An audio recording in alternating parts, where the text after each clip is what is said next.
All right, so we are working in the shop today, as we do almost every day, at least every day of the week.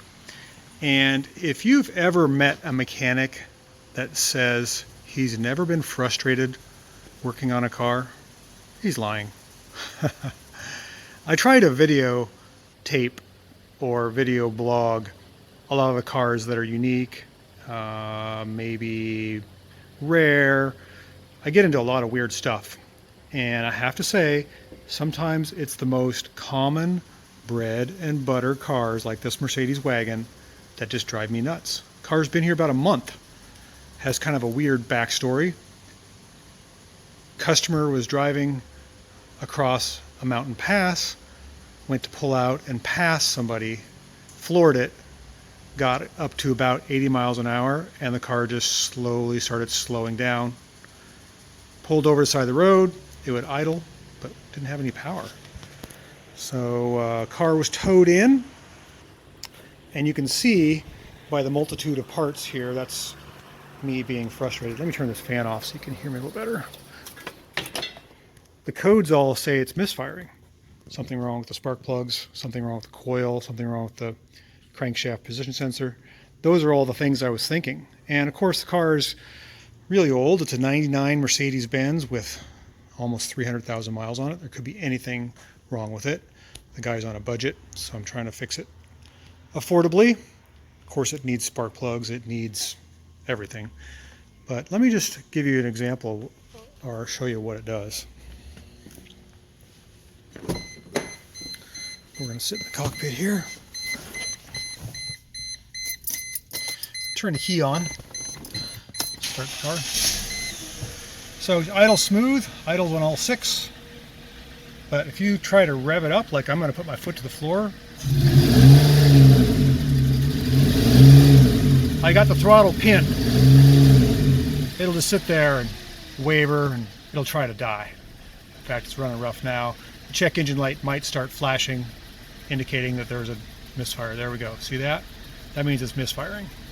So I don't know. You guys got any ideas what's going on? I do. I'm going to show you, but it's taken me a while to get there. So I thought, well, maybe the exhaust is plugged. That's kind of trying to recall what the scenario was when the car broke, going up a hill on a hot day. You know, maybe a catalytic converter melted, something like that. So I undid both of the down pipes. It's a V6, and didn't seem to make a difference. I cleaned the MAF airflow sensor and then replaced it, trying to think that might be it. Same thing with the crankshaft position sensor. Then put the car on my scanner and watched all the sensors in real time. I did notice that the oxygen sensor on this side, there's 4 of them, so that'd be the upstream oxygen sensor was reading 0. So I actually replaced that, thinking, well, I suppose I could fool a computer into thinking that it would be giving too much fuel or too little fuel on one side. All these spark plugs on this side are wet, and those ones are dry. So I think I figured it out. This car's got 4 catalytic converters on it, and I believe just one right here off this manifold is plugged solid, or plugged to the point where it can't take any air. And I'm going to try to prove that here. Give me a second, I'll pop the oxygen sensor out and we'll see if it'll rev up. All right, so we're back working on this 99 E320 wagon with a mystery problem. I've got my headlight on, and we've got you can see down in there. Can you see that exhaust port? Get the light on there. Come on, come on, come on. There we go. I don't know what you can see with the camera. Way down there, see the hole for the exhaust bung? I've got the oxygen sensor out of this bank. This is the number 1 bank, so the cylinders are 1, 2, 3, 4, 5, 6. This is number 1 bank. The oxygen sensor on this side had no reading, and my theory is, of the 4 catalytic converters and the 4 oxygen sensors, being that this one had a 0 reading, I think this upstream catalytic converter is plugging the exhaust flow, not letting the engine breathe. So let's start it up and see. I've got that uncorked now, so the exhaust can just come right out the oxygen sensor hole before the cat. And if it revs up good, then we'll know we got it fixed. It's going to be loud, or at least be loud in that bank. Turn my headlight off. Here we go. Okay, here we go.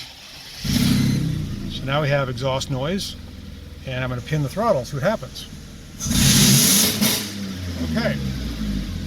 So it hit the rev limiter there, I had to let off. So that's our problem.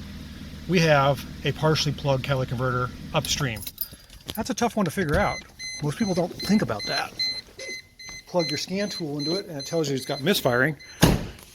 Most people think, well, it's something to do with the spark plugs. What's interesting is it also recorded a misfire on this bank, which would be a separate exhaust tube.